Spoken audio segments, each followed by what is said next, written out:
24 network देख रहे हैं आप। मैं हूं आपके साथ शिखा मेहरोत्रा। बिहार की राजनीति में जब से सीएम बदले हैं तब से कई बदलाव देखने को मिल रहे हैं। सत्ता का चेहरा बदला है, सरकार का अंदाज बदला है और अब कानून व्यवस्था पर भी सरकार का रुख पहले से ज्यादा सख्त हो गया है। वजह यह है कि बिहार की कमान अब सम्राट चौधरी के हाथों में है। मुख्यमंत्री बनने के बाद से ही सम्राट चौधरी लगातार एक्शन मोड में दिखाई दे रहे हैं और खास तौर पर अपराध और कानून व्यवस्था को लेकर सरकार आक्रामक नजर आ रही है। इस बीच बिहार में हाल के दिनों में हुई एनकाउंटर की घटनाओं ने पूरे राजनीतिक माहौल को गर्म कर दिया है। पटना और सीवान में पुलिस कार्रवाई के बाद अब यह चर्चा तेज हो गई है कि क्या बिहार में अपराधियों के खिलाफ नई रणनीति लागू हो रही है।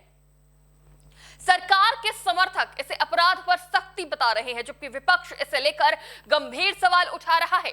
सरकार की तरफ से संदेश साफ बताया जा रहा है कि अगर बिहार में रहना है तो कानून का पालन करना होगा, अपराध करने वालों को बख्शा नहीं जाएगा। यही वजह है कि लगातार हो रही पुलिस कार्रवाई को लेकर सत्ता पक्ष इसे कानून व्यवस्था की मजबूती के तौर पर पेश कर रही है, लेकिन दूसरी तरफ विपक्ष इस पूरे अभियान पर सवाल खड़े कर रहा है।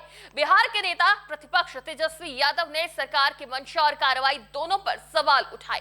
तेजस्वी यादव ने कहा कि बिहार में अपराध कम होने के बजाय बढ़ रहा है और सरकार सिर्फ दिखावटी कार्रवाई कर रही है। उन्होंने अपराध के कई मामलों का हवाला देते हुए सरकार से पूछा कि आखिर कानून व्यवस्था की असली तस्वीर क्या है।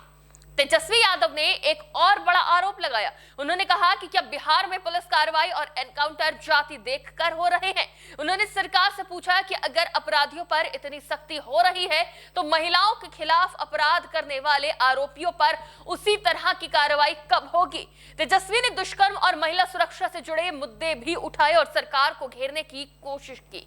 विपक्ष के इन सवालों के जवाब में सरकार और बीजेपी नेताओं ने भी मोर्चा संभाल लिया है। बीजेपी की तरफ से तीखी प्रतिक्रिया आई और कहा गया कि बिहार में इस समय अपराधियों के खिलाफ सख्त अभियान चल रहा है। नेताओं ने कहा कि जो लोग अपराध से जुड़े लोगों को संरक्षण देते रहे हैं उन्हें अब दिक्कत हो रही है। इसी दौरान एक बयान काफी चर्चा में आया जिसमें कहा गया कि बिहार में इस समय ऑपरेशन लंगड़ा चल रहा है और जो लोग कानून तोड़ेंगे उन्हें बख्शा नहीं जाएगा। साथ ही विपक्ष को सलाह दी गई कि अपने समर्थकों और लोगों को मर्यादा में रहने की सीख दे। इसके बाद हिंदुस्तानी आवाम मोर्चा यानी हम पार्टी की तरफ से भी प्रतिक्रिया सामने आई। पार्टी के राष्ट्रीय अध्यक्ष और बिहार सरकार के मंत्री डॉक्टर संतोष कुमार सुमन ने कहा है कि बिहार अब पहले जैसा नहीं रहा, समाज बदल रहा है और अब कोई भी वर्ग डरने वाला नहीं है। उन्होंने कहा कि कानून सबके लिए बराबर है और अपराध करने वालों पर कार्रवाई होगी।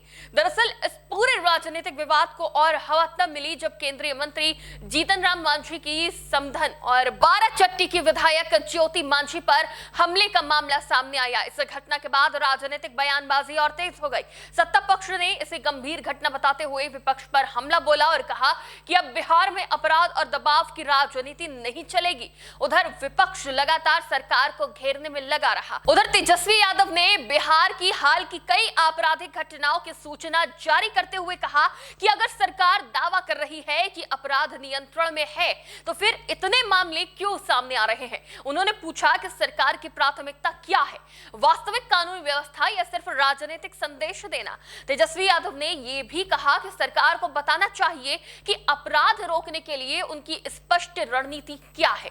क्या सिर्फ एनकाउंटर ही समाधान है या अपराध के मूल कारणों पर भी काम किया जा रहा है, जिस पर बिहार सरकार के मंत्री भगवान सिंह कुशवाहा ने विपक्ष के आरोपों का जवाब देते हुए कहा कि सरकार अपराध के खिलाफ पूरी तरह प्रतिबद्ध है। उन्होंने कहा कि अभी जो कार्रवाई दिखाई दे रही है वो शुरुआत है और आगे की जरूरत पड़ने पर कड़े कदम उठाए जाएंगे।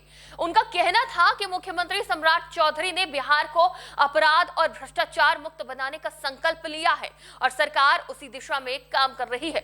आपको बता दें कि बिहार में कानून व्यवस्था का मुद्दा अब सिर्फ प्रशासनिक नहीं बल्कि बड़ा राजनीतिक मुद्दा बन चुका है। सत्ता इसे उपलब्धि बता रही है और विपक्ष इसे चुनौती बता रहा है।